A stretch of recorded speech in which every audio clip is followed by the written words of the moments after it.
Bienvenidos a la casa de Elías, donde la fe y el amor se encuentran. La Biblia es nuestra guía, la oración nuestro refugio. El fuego de Dios arde en cada corazón, todos son bienvenidos en el amor de Cristo siempre.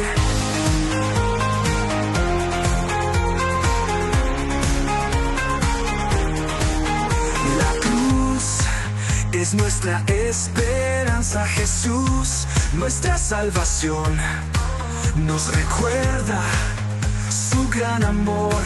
En la casa de Elías nos unimos. El fuego de Dios arde en cada corazón.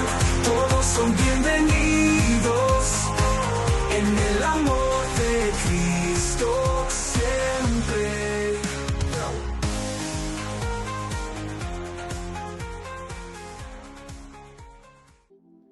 Guarde en su mente eso, ¿de acuerdo?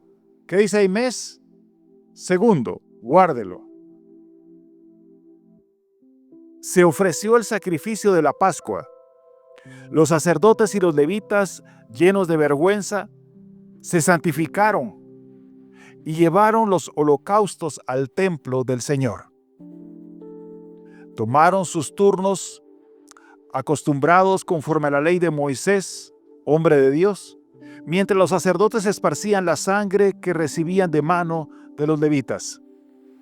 Y es que en la congregación había muchos que no estaban santificados, y por eso los levitas sacrificaban la Pascua por todos los que no se habían purificado para consagración al Señor.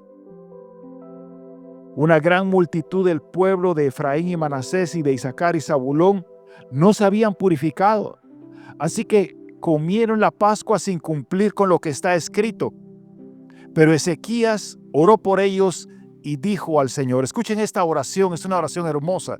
Es el rey el que va a orar y va a pedirle al Señor que tenga misericordia. Tú, Dios nuestro, que eres bueno, sé propicio a todos los que de corazón se han preparado para buscarte. Voy a repetir esta oración. Tú, Dios nuestro, que eres bueno. ¿Quién cree que Dios es bueno? Sé propicio a todos los que de corazón se han preparado para buscarte. ¿Usted vino a buscar al Señor? Yo oro de la misma manera que el Señor le bendiga el día de hoy. Y quiero que escuche la última parte de esto que vamos a leer. Aunque no estén purificados según los ritos de purificación del santuario, tú eres el Señor, el Dios de sus padres. Y el Señor escuchó la oración de Ezequías y sanó al pueblo. Vamos a hacer una pausa ahí, déjeme contarle un poquito. ¿Qué palabra le dije que guardara? Mes segundo. La Pascua debía de celebrarse en el mes primero, 14 del mes primero. Y ahí dice que se va a empezar el día 14, de hecho la Pascua se va a hacer el día 14, pero del mes segundo.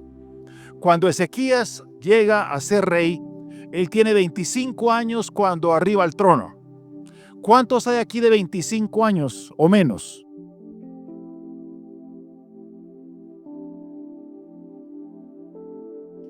$25 años de edad, estoy hablando, no de experiencia laboral. Ezequías tenía 25 años cuando sube al trono de Judá y él hace algo. Y es que se da cuenta que el templo está cerrado, que no hay culto y que la Pascua no se había celebrado durante muchísimos años. Era tan así que el padre de Ezequías, un rey perverso, había metido ídolos al templo. El templo estaba lleno de ídolos y de acuerdo a lo que ustedes van a leer en su casa, me imagino, lleno de inmundicia. Ese templo estaba sucio, estaba contaminado. Y las personas que tenían que oficiar en el templo no tenían tiempo para purificarse ceremonialmente, hubieran tenido que esperar hasta el siguiente año. Entonces tienen que tomar una decisión. ¿Esperamos a que todos estemos purificados y que todo esté en el orden litúrgico establecido o celebramos la Pascua? Esa fue la decisión que tuvieron que tomar en ese momento. Algo similar a lo que le pasa, solo que esta es una fiesta no escritural. Algo similar le pasa al pueblo cuando han recuperado el templo, los macabeos, y quieren rededicar el templo. Y no había aceite suficiente. Solo había aceite para un día. Entonces dice, ¿qué hacemos? Si ponemos para un día, la fiesta es de 7 días. Decidieron creer al Señor y el milagro fue que esa lámpara, la menorá, no se apagó. Se mantuvo encendida durante los 7 días, es decir, 8 días en total, para que de esa manera hubiese un milagro. Tenían que decidir. A veces pensamos nosotros que estamos bien porque cumplimos con ciertas normas religiosas. Venimos el día domingo, aplaudimos, nos paramos, nos sentamos, leemos la Biblia, damos una ofrenda y luego nos vamos y pensamos que de esa manera estamos bien con Dios. Pero realmente, si ustedes ven, y regrese conmigo por favor a la oración de Ezequías, cuando él dice de esta manera, verso, ¿qué sería? 18. Tú, Dios nuestro, que eres bueno, sé propicio a todos los que de corazón se han preparado para buscarte. Sé propicio a los que de corazón. Aquí hay algunos que se prepararon de corazón para venir a la casa del Señor a buscarle, pero hay otros que no. Hay otros que quizás vinieron por el poder de la costumbre. Otros vinieron porque no tuvieron alternativa, porque su papá y su mamá los trajeron. Ahí no hay para dónde. Bien hecho, padres. ¿Escucharon? No dijeron amén. Y los jóvenes no dijeron amén. No les gusta. Pero lo que hicieron, padres, es algo correcto. Traigan a sus hijos.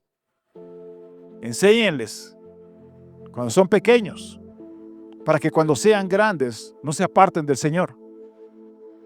Pero el tema está acá, en la oración ahora entiende porque dice, aunque no estén purificados según los ritos de purificación, es lo que está orando Ezequías. Sé propicio aunque no sean purificados. No tenían suficientes sacerdotes siquiera para poder atender el sacrificio. Los levitas tuvieron que entrar a ayudar. Tuvieron que tomar decisiones de romper con lo establecido para poder cumplir con una búsqueda profunda de Dios. Y de eso quiero hablarles el día de hoy, de qué es lo más importante. Hay algunas personas, y lo hemos platicado con el pastor Mike desde acá, llaman, traen un diezmo, no se han aparecido en 6 meses, 3 meses, traen un diezmo y creen que eso es protección divina para sus finanzas. Como que fuera un ritual, me explico. Como que fuera un requisito litúrgico para poder alcanzar el favor. Y te voy a decir algo, un diezmo externo no sirve de nada. Lo voy a repetir, un diezmo externo no sirve de nada, tiene que venir del corazón, es diferente. Y Jesús va a hablar de esto en su evangelio. Él va a hablar de lo que es lo más importante. Y va a darse cuenta que el diezmo no es el problema, el templo no es el problema, la ley no es el problema, es el ser humano. Es que somos tendientes a buscar costumbres. Yo recuerdo muchísimo, y creo que se los he comentado a algunos, ustedes ya saben que crecí en un hogar católico romano, y yo participaba de las procesiones. Pero yo iba con una idea de que era un momento para buscar de Dios, para acercarse a Él. Cosa rara, ¿verdad? Pero era una mezcla de una formación evangélica en un colegio y de mi formación familiar de tradiciones católicas. Pero yo veía con mucha tristeza cómo después de que alguien va ahí cargando, como algunas fotografías que quizás vieron ahí en las redes sociales, de alguien muy piadoso cargando, y mientras más pesa esa anda donde cargan una imagen, entonces más expían los pecados. Mientras más pese, es que más pecadores. Algunos tenían 1 tonelada en sí, no le alcanza.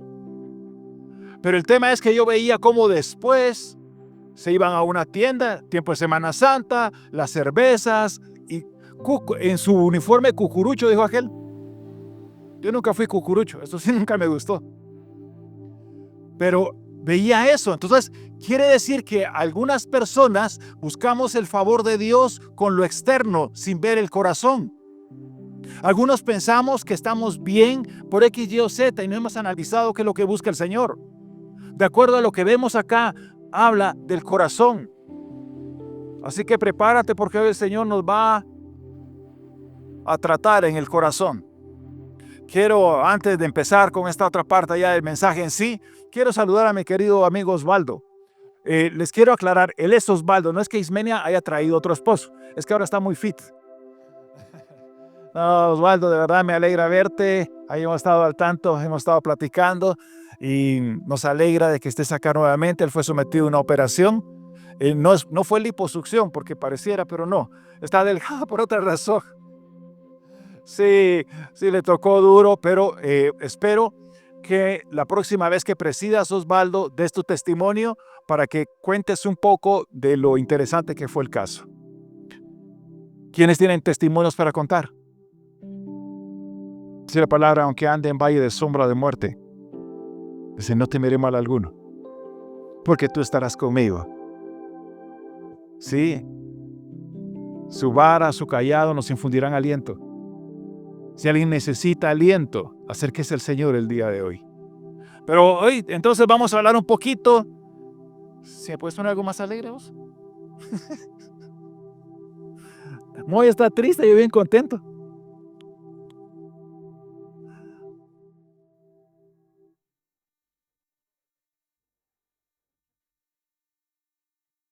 En el tiempo de Jesús había un templo, el templo de Jerusalén, siglo I. El templo era el símbolo de la nación. Ese templo era el centro de la vida ceremonial, religiosa de todo un pueblo, de una nación completa. Era una bendición en el momento en que se otorgó, pero también era el problema después. Porque ese templo se volvió un lugar de explotación, de manipulación, un lugar vacío de la presencia de Dios y lleno de intrigas políticas, incluso de asesinatos. Como ven ustedes, las autoridades religiosas de su tiempo conspirando para matar a Jesús. El templo puede ser una bendición o puede convertirse en algo negativo. ¿Se dan cuenta? Porque ¿quién dio el diseño del templo? El tabernáculo. Él da el diseño. Y después pues, los hombres fueron haciendo un templo de acuerdo, porque el templo de Salomón no era el tabernáculo, ¿no? Era muy lujoso, muy espectacular. Y el de Herodes aún más. ¿Saben ustedes que el templo de Herodes, el del siglo I de Jesús aparece, era más grande, tenía más lujo que el que había construido Salomón? ¿Sabían ustedes eso? Era una construcción que había tardado décadas. Por eso no entienden cuando dice, ¿saben qué? No se preocupen, todo está bien, sobrevivió. Cuando dice, ¿saben una cosa? Este templo, hablando Jesús de sí mismo, ¿no? Si ustedes lo entienden, a la luz de lo que ahora pasa, pues lo entenderán. Pero él dijo, este templo será destruido y en 3 días será restaurado, reconstruido. No entendemos. ¿Cómo puedes decir tú eso? De eso vamos a hablar en un momento. Pero el templo entonces puede ser algo complicado, hermanos. Porque hay gente que dice, vamos a ir a la iglesia. Y usted no viene a la iglesia, usted es iglesia. Hermano, ¿está dormido o está despierto? Usted es iglesia, usted no va a la iglesia en sí. Aquí tenemos un lugar para congregarnos. Lo hemos hablado en repetidas ocasiones, pero es que es importante. Porque si no, cuando usted sale, se fue de la iglesia. Hoy está en el lugar santo y canta y danza y salta y banderas y óleo y aceite y oro cae del cielo. Y solo sale de esa puerta, maltrata, maldice, se enoja, no tiene fe, ya tira la toalla. Eso es lo que trae este tipo de vida que hoy tenemos que denunciar, porque el evangelio se trata precisamente de eso. El evangelio de Jesucristo es un evangelio que va a lo más profundo del ser humano. Y lo complejo va a ser que nosotros tenemos que entender el rol que tiene el día de hoy un templo. Porque este templo no es la finalidad. Nosotros no existimos para venir a la iglesia. La iglesia existe para transformar el mundo. ¿Está escuchando? La iglesia existe para transformar al mundo. Es que mire, que tengamos otras bocinas o otro teclado, gloria a Dios, pero ese no es el fin. Es un medio. Es un medio solamente. El hecho de que usted esté aquí el día de hoy no quiere decir que con eso ya apantalló a Dios. Ya cumplí, hermano. Ya llegué el domingo. Eso es liturgia. Eso es religión. Aunque usted haga un montón de cosas, se va a dar cuenta que no puede alcanzar el favor de Dios. Por eso el mensaje de hoy es hablar de lo más importante. ¿De acuerdo? Vamos a recordar, ya hice una serie hace algún tiempo, muchos años, la mayoría de ustedes no estaban acá, de lo más importante. Entonces hablemos un poquito al respecto, ¿les parece? Vamos a Juan capítulo 2 y verso 19, y ahí sí me lo proyectas, por favor. Juan 2, 19, es justo el pasaje que estoy mencionando. En Juan capítulo 2 está cercana la primera Pascua registrada, es inmediatamente después de las bodas de Caná. Juan va a narrar 2 Pascuas y va a narrar 2 purificaciones del templo, de hecho, ¿sí? Pues no se confunda por ver los momentos. En Juan capítulo 2, verso 19, vamos a pasar, ahí me avisan por favor cuando esté proyectado. Dicen amén cuando esté ahí. Ahora ya para qué, ahora ya lo sé. Juan 2, 19. Respondió Jesús y les dijo, destruid este templo y en 3 días lo levantaré. Él está hablando con religiosos que le piden una señal. Le dicen, ¿por qué estás haciendo esto de sacar a la gente del templo? ¿Qué autoridad tienes? Danos una señal. La señal es esta, y eso fue lo que les dijo. ¿Qué está diciendo Jesús ahí? ¿Quién es el templo? ¿Quién es el templo? Él mismo. Destruid este templo. No dijo ese templo, dijo este templo. ¿Me vas siguiendo ahí? Entonces, Jesús lo que le está enseñando es, ya ese templo no va a tener vigencia. Ese templo, y lo va a decir posteriormente, va a ser destruido. Eso es porque a algunos les encanta el tema del templo. Si hiciésemos una iglesia como el templo, esa iglesia sería más ungida. Ustedes saben que en Brasil hay una iglesia que le hicieron así. Gastaron millones de dólares para hacer una réplica del templo. Con todo. Lo hicieron prácticamente igual a los diseños que tenían del templo del siglo I. ¿Y saben qué? ¡Qué desperdicio! ¿Qué creen que hubiera dicho Jesús? Los señores, si se los dije, ese templo iba a ser destruido, ¿por qué lo quieren repetir? Regresa acá ahora conmigo. Jesús continuamente va a ir en contra de la religiosidad. Si usted conoce a algún religioso, tenga cuidado porque se pega. Se pega a la religiosidad. Sí, claro que sí. La religiosidad es, si paso y no caigo, no fui ungido. Si oro y no lloro, no hay presencia. Si alguien ora por mí y no tiemblo, ese hombre no está ungido. Son cosas que a veces metemos en nuestra cabeza y le formamos una liturgia. Entonces Jesús va a enseñar algo diferente, porque des en cuenta que el templo, desde allí va a estar anunciado que va a ser destruido. ¿Han oído hablar de John MacArthur? Él ya se fue con el Señor. Él decía, Cristo no vino a coexistir con el sistema, sino a reemplazarlo. Mire, ves, Cristo pudo haber llegado ahí para mejorar el templo, para mejorar lo que estaba mal. Pero ¿saben qué hizo? Lo rompió de cuajo. Desarraigó totalmente. Los discursos más dramáticos son contra los religiosos, no contra los pecadores. Mire qué extraño. Es más fácil que se convierta un pecador a que se convierta un religioso. Porque el religioso piensa que está bien. En cambio, el pecador entiende que está mal. No voy a decir que quién es pecador el día de hoy, pues, pero ¿me entiende la diferencia? Es que religioso yo estoy súper, estoy nítido. ¿Cómo estás, hermano? Bendecido. ¿Qué bendecido va a estar?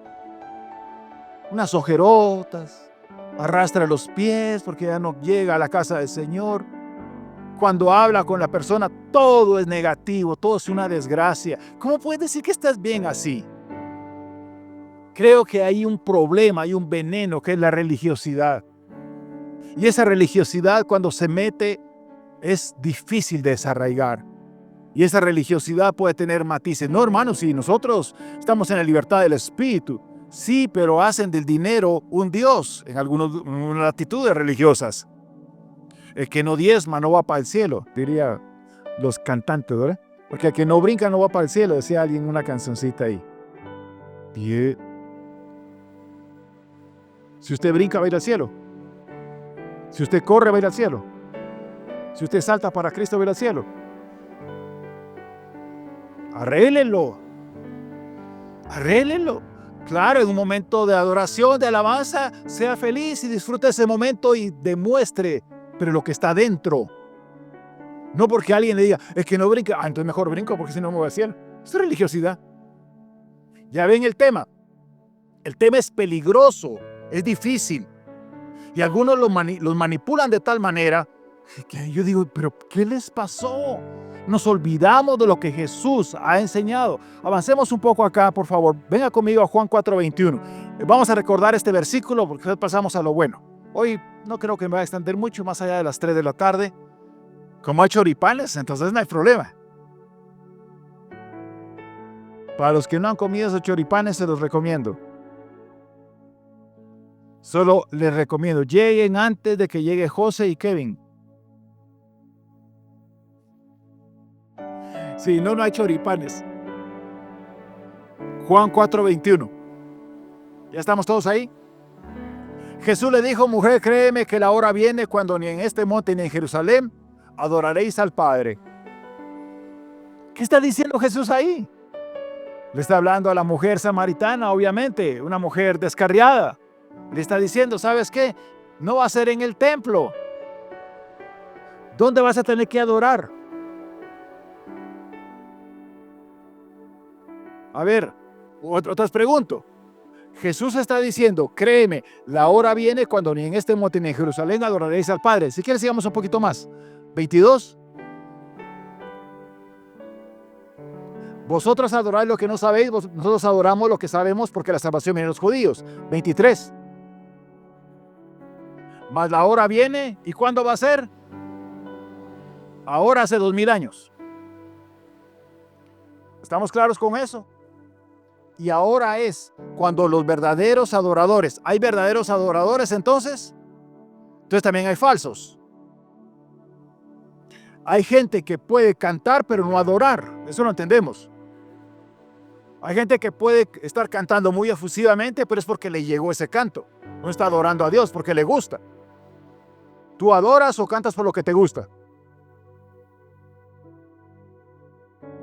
Es que ese canto me llega, hermano. Genial, está bien. No digo que no hayan cantos especiales en la vida de cada creyente. Pero si aquí los hermanos cantan un canto que yo no sé, entonces no adoro al Señor. Hago berrinche y ya no. No funciona así. Hay algo más. Dice, ahora es cuando los verdaderos adoradores adorarán al Padre en espíritu y en verdad.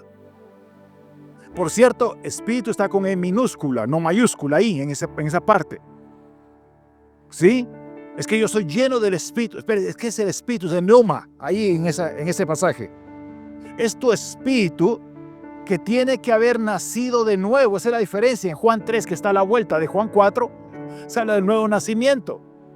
Entonces, nos está enseñando el Señor en su palabra que primero tu espíritu tiene que nacer de nuevo para poder adorar verdaderamente a Dios como punto inicial. ¿Quién ha nacido de nuevo? Adore al Señor. Dile a tu vecino, adoremos al Señor.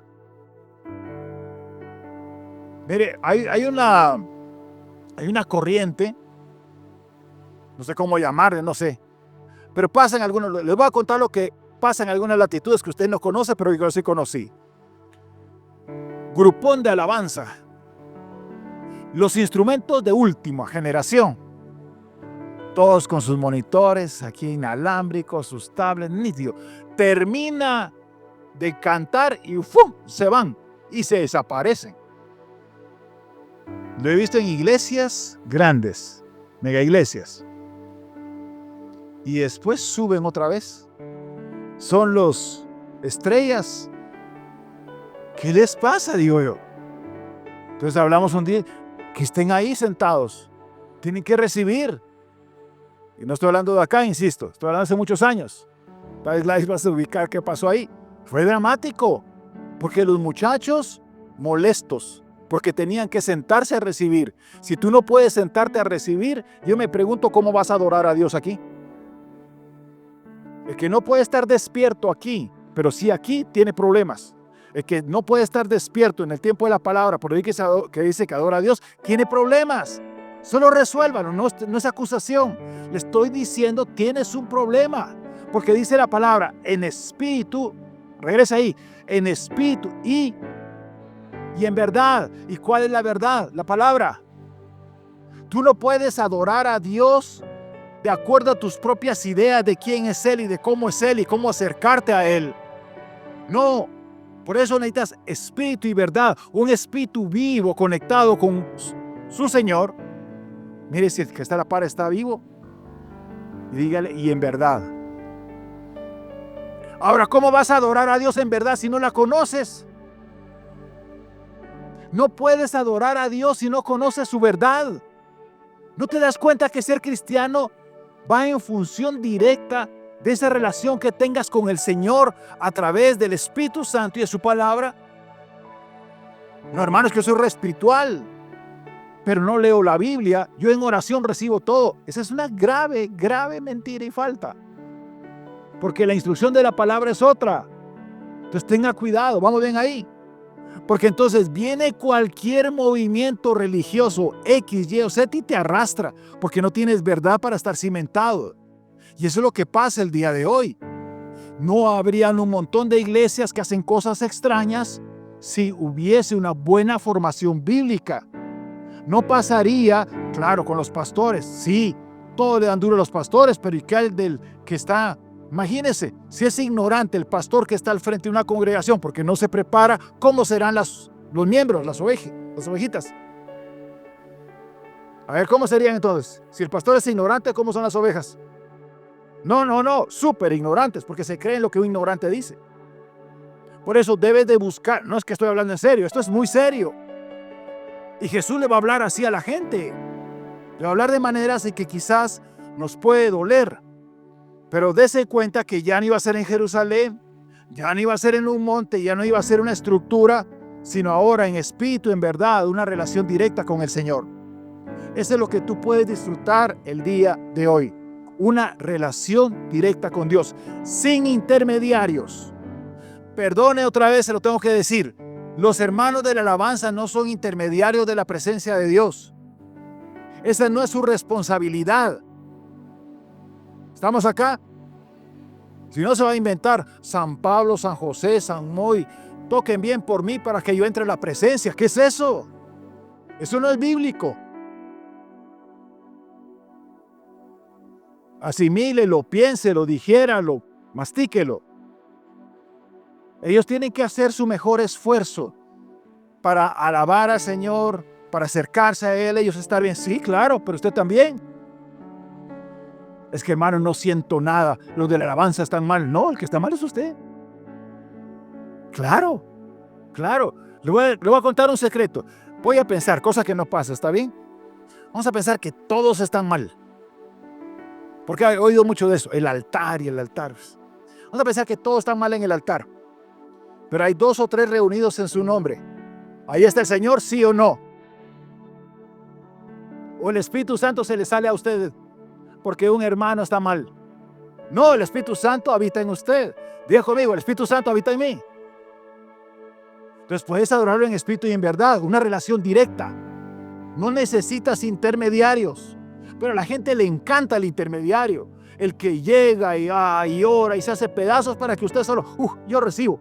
No. Eso produce creyentes raquíticos. Ese es el problema. Recuerde, sacerdocio universal del creyente. No entro otra vez ahí.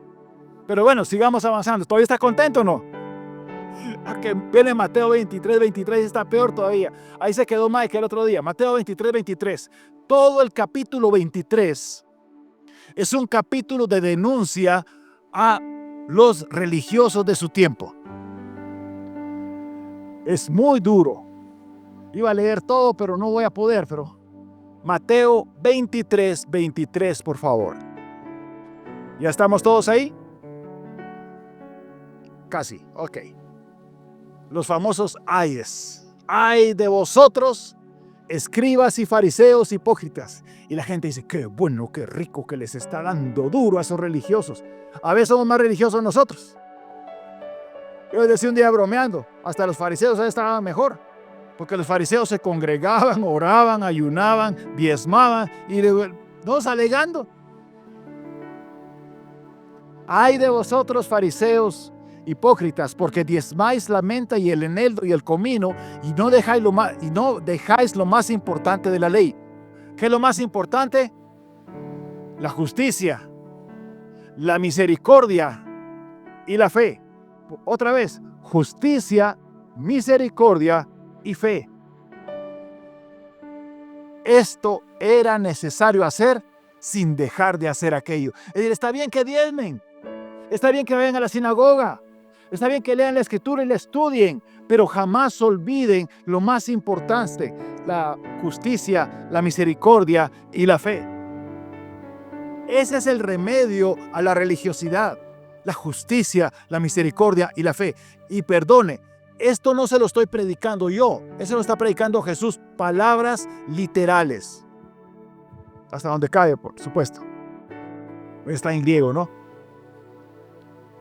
Entonces, hermano, porque empezamos la serie así. No puedes hacer nada, ni yo tampoco, que me acerque más o menos a Dios. Ora 10 horas al día. Es que porque yo oro mucho, Dios me bendice mucho. No, es por su misericordia. Es que porque yo doy, hermano, yo diezmo, ofrendo y doy ofrenda especial y la mega ofrenda y la super ofrenda. Tampoco. Es que Dios me tiene que bendecir, decía alguien en sus oraciones. Dios, acuérdate de mis diezmos, de mis ofrendas. Yo he hecho esto, he hecho lo otro. Hermano, ¿qué hemos hecho? A ver, pregúntale a tu vecino, te va a dar un momento para que lo entrevistes y decirle, mira, ¿qué has hecho para ganarte el favor de Dios? Y a ver qué te dice.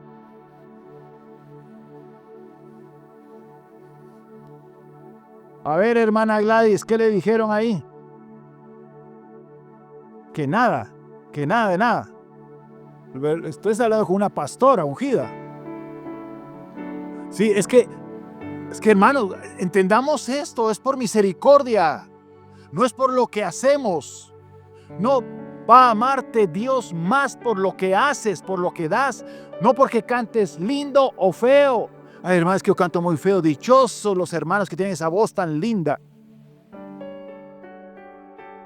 Como el hermano Mario. Otro Mario que anda por ahí. ¿No oyeron hablar de Mario Caruso? Bueno, entonces, piense por un momento. ¿Puede usted hacer algo que le acerque a Dios? No. Él ha hecho todo para que tú te acerques a Él.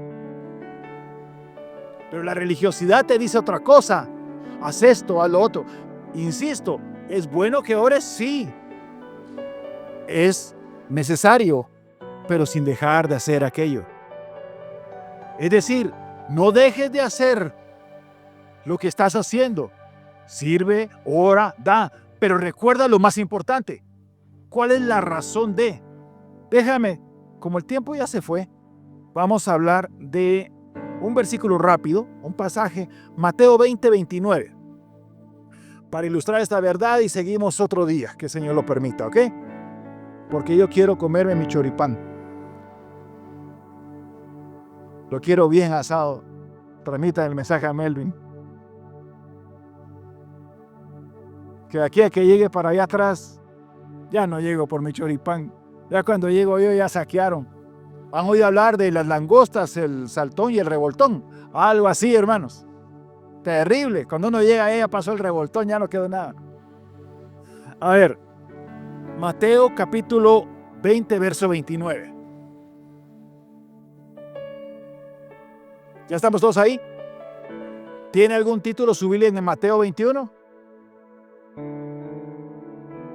Perdón, el 21, ¿qué dice?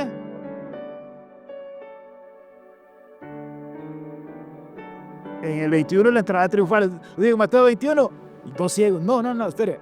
Mateo 21, ¿qué dice? La entrada triunfal a Jerusalén. Es decir, Jesús va a Jerusalén. Y en Mateo 20, 29 se va a narrar la sanidad de 2 ciegos. Pero piense por un instante, el hombre más importante del mundo. ¿Quién cree que Jesús es el hombre más importante que ha pisado la faz de la tierra?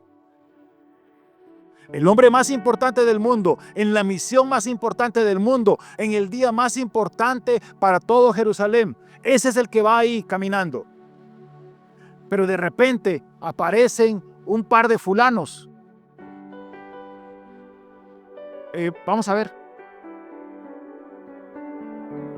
Pon el 30, porfa. Y vio 2 ciegos estaban sentados junto al camino. Cuando oyeron que Jesús pasaba, clamaron diciendo, ¿qué decían? Léalo ahí conmigo. Señor, ten misericordia de nosotros. Una oración fantástica. Una oración que demuestra conocimiento. De alguna forma esos ciegos sabían quién era Jesús. Y se dirigen a Él como Señor. Y ellos lo gritaban. Señor, Hijo de David, Señor, el Mesías, ten misericordia de nosotros. Es lo que está gritando. Es espectacular. 2 ciegos. Ahora, si alguien es ciego y está a la orilla del camino, ¿qué cree que hacían normalmente? Mendigaban. Era gente sin dinero, posiblemente mal vestidos, muy probablemente malolientes. Gente que dice, ¡ay, qué feo! ¿Cómo se acerca a mí alguien así? Yo estoy caminando con el rey. No como estos sucios, yo vengo preparado. Me va siguiendo en el razonamiento. A veces podemos venir a la iglesia de esa manera, ¿no? Yo vengo re bien, no como esos que están sucios. Yo sí estoy bien, yo sí sé alabar a Dios. Yo sí oro. Ahí estoy viendo, ¿ve? Con los ojotes abiertos están los hermanos. Y usted ya abrió los ojos y encima todo juzgando, ¿eh? Ni siquiera los ojos cierran. ¡Qué bárbaros! ¡Qué pecadores! ¡Qué inmundos! Ve ahí lo que sucede. Verso 31. ¿Qué hizo la gente? Se reprendió para que se callaran. Pero ellos clamaban más. No les digo, esos ciegos eran pilas. Esos entendieron quién estaba enfrente. Entendieron quién era y cómo tenían que acercarse. ¿Cuál fue su oración? Señor, devuélvenos la vista. O dijeron, ten misericordia. ¿Quién necesita la misericordia del Señor? Así tienes que acercarte. Ahí no hubo un ritual. Allí no hubo un servicio de purificación a los ciegos antes que llegaran delante de Jesús. Es más, se menciona que la gente lo reprendía. ¿Y los discípulos qué hicieron? ¿Dónde estaban los discípulos allí? ¿Ve usted que se acerca Juan, el apóstol del amor? En ese momento era todavía medio hijo del trueno. Sí, él tuvo que pasar un Boanerges, ¿no? Pero no se ve que llegara Juan y dijera, muchachos, no sean así. Traigamos a los ciegos. Sigamos acá. Señor Hijo de David, ten misericordia de nosotros. Verso 32. Y Jesús los reprendió. Y Jesús les dijo, quítense de aquí, pecadores. ¿Qué pensaba la gente de su tiempo? Que cuando alguien estaba enfermo, es que estaba maldito, que había pecado en él o en ella. Ellos decían, esos ciegos, de plano que pecaron, o sus papás. Nosotros vemos porque somos nítidos, pero los que realmente vieron quién era Jesús fueron los ciegos y no los religiosos. ¿Está aquí, hermano? Algunos hermanos estamos tan ciegos y no podemos ver nada. porque nuestra religiosidad nos ha vuelto ciegos. No lo permitas, no lo dejes.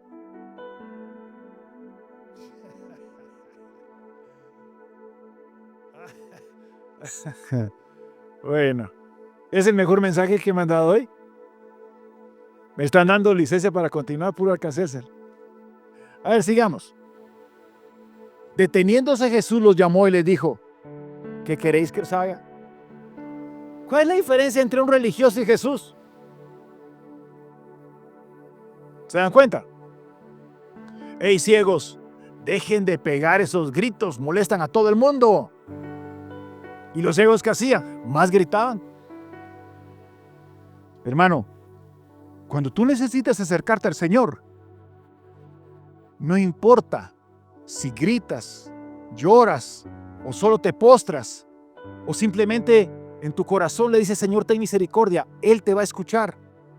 Él no es un religioso como nosotros, que está catalogando a la gente como hubiera un catálogo de los que son dignos y los que no.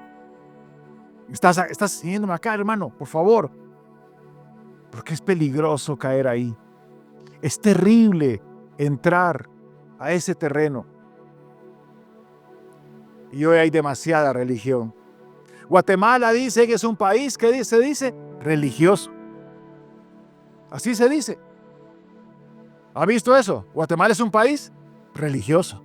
¿Cuál es el porcentaje de personas cristianas el día de hoy en Guatemala? Está arriba todavía del 90%, 91, 92 quizás. No estoy diciendo cristianos evangélicos, estoy diciendo cristianos. El católico, aquí era, ¿usted católico o evangélico? Ahora es católico, evangélico o woke. Es que ahora hay ateos, hay agnósticos, hay de todo, ahora hay animistas, etcétera. Cosa que antes ni siquiera parecía. Pero el punto es este, otra vez. Si nosotros estuviésemos practicando un evangelio real, Guatemala debería estar como está. Quiere decir que Guatemala está re bien porque hay mucho evangélico. Mire qué pregunta más fea. ¿Cómo es posible que Guatemala esté como esté si tanta gente se declara que es evangélica? Hablábamos de una estadística en el Congreso. Más del 60% se declaran que son cristianos. Pero a saber, ¿de qué marca dijo aquel? Sí, es que tenemos... Miren, hermano, no aleguen del Congreso. ¿Quién elige el Congreso? ¿Quién elige el Congreso? Yo no, pues vote. Yo por eso no voto, hermano, todos son iguales, entonces ni modo, ¿cómo va a cambiar esto? Vote por alguien que manifieste principios cristianos. El problema está entonces en esas separaciones. Ahí vamos avanzando un poco. Hemos creído que ser cristiano es para la iglesia, para que hayan más templos, que estén más lindos cada vez. Mire, hermano, a ver, listos, preguntas difíciles. A ver, jóvenes, dije jóvenes. ¿Qué creen que diría Jesús? ¿Póngale piso de mármol al templo o denlo a los pobres?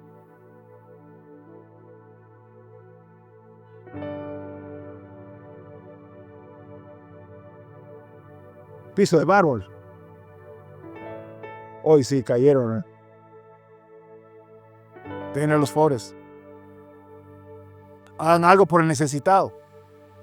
¿Cuál es el problema que tenemos en la iglesia? Estamos estáticos. Estamos simplemente yendo, ay sí, qué aburrido. ¿Aburrido tú? El Señor no es aburrido, para nada. Si pudiésemos escuchar al Señor, estaría diciendo, hey, habla con los pastores, empieza a servir, cantas bonito, ingresa al grupo de alabanza, ayuda ahora, forma un grupo. Queremos formar un grupo que se encargue específicamente de trabajar con el necesitado, pero con todo respeto y cariño. No es lo mismo atender al necesitado que ir una vez al año y dar un pan. No, eso no. Yo no comulgo con eso. Es mejor hacer algo que cambie la vida de las personas, ¿no cree usted? ¿Qué cambia la vida de las personas? Me puede decir, bueno, deje la religiosidad de pensar en la iglesia. ¿Por qué no un colegio cristiano? Un colegio cristiano cambia la vida de la gente. Claro.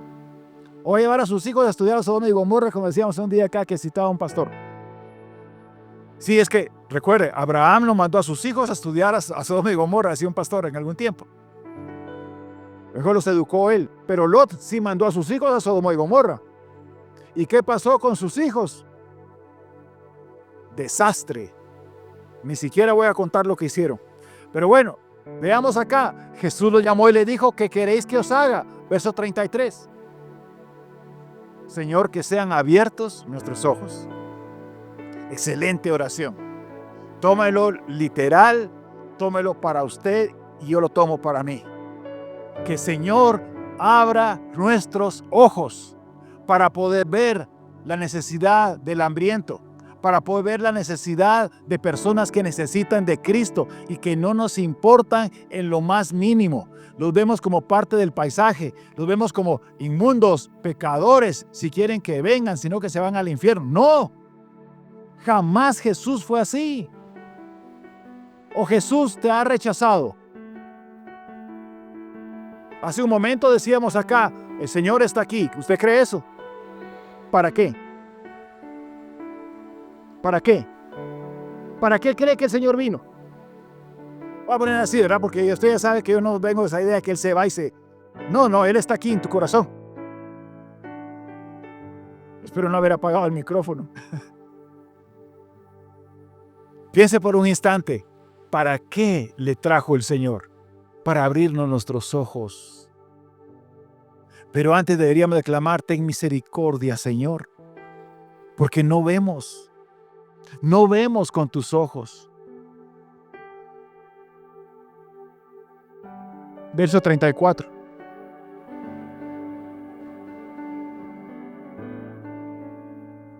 ¿34? Ahí me avisas, Mike. 34. ¿Algo les pasó?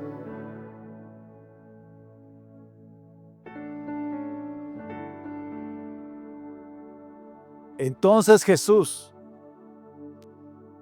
¿cuál es la palabra ahí? ¿Qué tiene Jesús? Compasión por las personas. Una compasión profunda. No, escuche bien, ¿él había pecado? No. ¿Era un hombre puro y limpio? Absolutamente. ¿Tenía el derecho de juzgar? Sí, porque él tenía la solvencia. ¿Pero se puso a juzgar? No. ¿Te ha juzgado a ti antes de que entraras a las puertas de esta iglesia? Él no te juzgó, Él te aceptó para que vinieras hoy acá. Pero no para que salgas igual. No para que continúes con un mismo tipo de vida. Es para que tus ojos sean abiertos y tu vida cambie para siempre. Pregunto, ¿qué cree usted que pasó con la vida de esos dos ciegos? ¿Cambió o no cambió? Hermanos, los ciegos no podían participar de la vida social de la comunidad. Era gente que la consideraban maldita. No podían trabajar porque eran ciegos. No existían los programas que vemos el día de hoy. No, era algo dramático y difícil, pero sus vidas cambiaron para siempre. Y cambiaron totalmente. Ellos pudieron empezar a trabajar y a producir. Pudieron formar una familia. Tuvieron la oportunidad de regresar al seno de su familia si fuera el caso. Piense por un instante cómo cambia la vida de alguien cuando tiene un encuentro con Cristo. Y ahí está el tema. Hermanos, a veces no cambiamos. Mi abuelita tenía esa expresión. No cambiamos ni a cañones. ¿Habían oído esa expresión?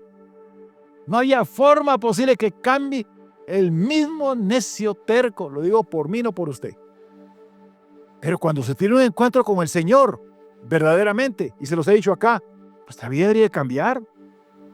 Hermano, ¿no es tiempo que cambies? Un amén por ahí. Es el amén más raquítico que he escuchado. Amén. No sé quién fue, pero gracias por ese amencito. Compadecido les tocó los ojos y enseguida recibieron la vista. ¿Y qué? ¿Y le qué? Ellos no se quedaron, recibí mi milagro y me voy. No, recibieron su milagro, entendieron que el Señor había tenido misericordia, que había tenido compasión y por eso le siguieron.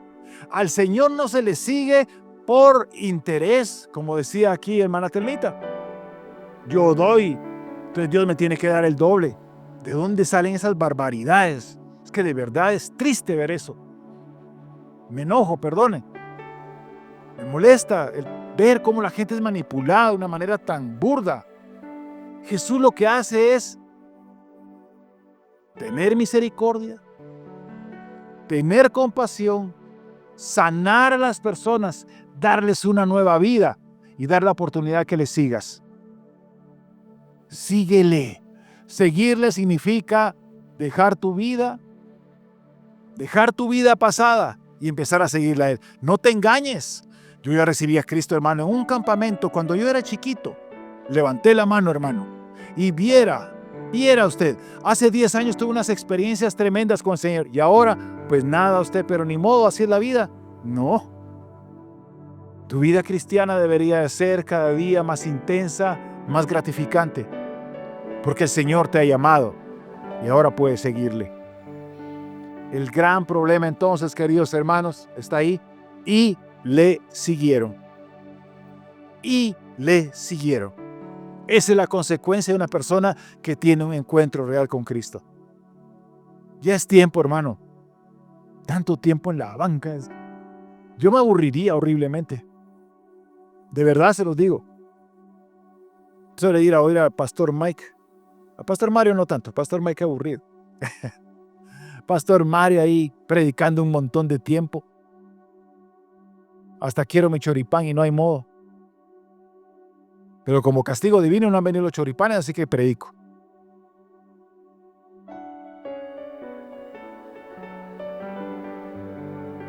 Jesús entonces confronta algo que hoy todavía pasa. Una religión desconectada del mundo. Una forma de vivir iglesia desconectada del mundo. Y no me va a malentender. Ay, hermano, entonces me puedo ir al mundo. A transformar el mundo. Cuando tú vas al trabajo, ahí deberías de transformar ese lugar de trabajo. Si tú vas al lugar de comercio, ahí ese lugar debe ser transformado. Pero ¿qué es lo que pasa? Vamos y resulta lo mismo. Hacemos lo mismo. Todos los domingos lo mismo. Yo sí me aburriría. Es tiempo de cambiar. Jesús denuncia esto. ¿Cómo estamos, Willy? Puedes preguntar, por favor. Porque ya es tiempo, ya estamos. Porque Dios no habita en templos que ignoran al prójimo, hermanos. Es algo que Dios no va a hacer. Dios no va a estar en un lugar donde a las personas no les importa. ¿Sabes por qué? Porque entonces no tendríamos amor. Y dice la palabra que el que no ama no conoce a Dios, porque Dios es amor. Nos encanta lo de Dios es amor. Gloria, gloria, aleluya, le recibo. Pero dice, el que no ama no conoce a Dios. ¿Amas? ¿Das? ¿Estás dispuesto? Ese es el llamado en esta mañana. Porque la religión puede acercarte al culto, pero puede alejarte de Dios. Ten cuidado. Puede alejarte de tal manera en que ya no puedas tener vuelta atrás. Así que vamos a orar y vamos a pedir al Señor que nos dirija en esta mañana. ¿Está bien? ¿Está listo? Póngase de pie, vamos a orar. Póngase de pie, se despierta. Me tomé unos 5 minutitos para dar tiempecito a algo que estaría listo ahí atrás. Ya me avisaron que estamos listos. ¿Ya se despertó bien? ¿Ya se animó? ¿Ya? Cuando nuestra hija pequeña era chiquitita, llegaba con Gladys. Y Gladys quería dormir su siesta. Y entonces llegaba Pau. Y decía, mami, no te durmas. Y le abría los ojos. Así que quiero que le haga al vecino. ¿Está bien? No te durmas y le abre los ojos. Oye. Le abre los ojos ahí para ver que esté bien despiertote. Porque, hermanos, ¿qué tal si estamos realmente ciegos? ¿Qué tal si nos estamos engañando de vivir un cristianismo como Cristo dice? ¿Qué tal si nos hemos aferrado a las costumbres y hemos llegado al punto de la religiosidad y no poder avanzar al siguiente paso? Por eso hoy le invito a que hable con el Señor y le dé a Él todo el espacio que Él quiera. ¿Estamos? Lo que Él quiera. ¿Está dispuesto? Sí. Dele ahí un momento al Señor. Ahí incline su rostro, cierre sus ojos, inclínese, lo que usted quiera. Pero le ruego que en este momento usted haga eco de esa oración. Diga: Señor, nuestro Salvador y Mesías, ten misericordia. Ten misericordia de nosotros. Te necesitamos, Señor. Te necesitamos. Hoy, Señor, hemos recordado tus palabras de cómo tú, Señor, rechazas al religioso, al que es insensible al prójimo, al que es insensible a la necesidad de los demás. Hoy venimos delante de ti para pedirte primeramente, Señor, que examines nuestro corazón y nos digas si estamos amando, sirviendo, si estamos viniendo a esta casa con el corazón correcto. Y hermano, mientras está hablando con el Señor, yo no soy quien para decir cómo está usted. Es algo entre usted y el Señor. Pero le quiero animar a que le pregunte: Señor, ¿estoy bien contigo? Realmente, Señor, ¿estoy haciendo lo que a ti te agrada? ¿Estoy viviendo una vida que te agrada, Señor? Señor, si nos hemos vuelto religiosos, te pedimos perdón en el nombre de Jesús. Perdónanos, Señor. Si hemos olvidado lo más importante, que es la justicia, la misericordia, el amor, hoy te pedimos perdón, Señor. Perdónanos, Señor, ten misericordia. No queremos salir de este sitio indiferentes, duros, insensibles, sino salir de este lugar, Señor, con esa compasión que tú siempre mostraste, con esa misericordia hacia los demás que tú tuviste, por esa comprensión profunda del ser humano. Hoy, Señor, recordamos que el templo no es el centro, que eres tú el centro. Así que te damos las gracias, porque hoy podemos adorarte en espíritu y en verdad. Hermano, adore al Señor un momento.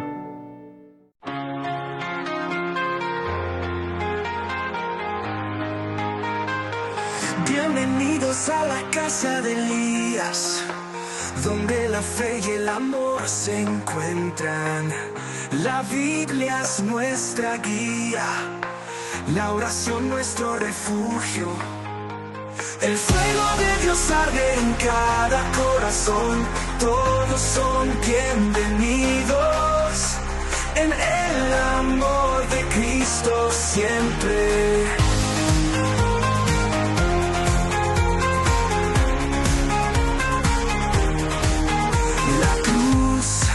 Es nuestra esperanza, Jesús, nuestra salvación. Nos recuerda su gran amor. En la casa de Elías nos unimos. El fuego de Dios arde en cada corazón.